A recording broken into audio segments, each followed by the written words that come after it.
Regis onlaynda mahsulotni bir ombordan boshqasiga qanday ko'chirishni ko'rsatamiz. Buning uchun sotib olish va saqlash bo'limida ko'chirish qismiga o'tamiz. Ko'chirish hujjatini yaratamiz. Yaratishda jo'natuvchi va qabul qiluvchini ko'rsatamiz. Hujjatni saqlaymiz va kerakli mahsulotlarni qo'shamiz. Mahsulotni nomlanishi yoki shtrik kodi bo'yicha qo'shish mumkin. Shuningdek, nomenklatura tanlash orqali ham kerakli mahsulotni tanlaymiz.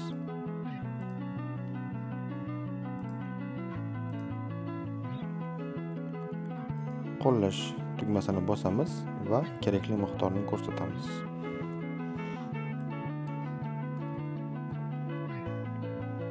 Qo'llash tugmasini bosamiz. Keyin hujjatni o'tkazamiz. Hujjat o'tkazilgandan so'ng mahsulotlar ko'chiriladi.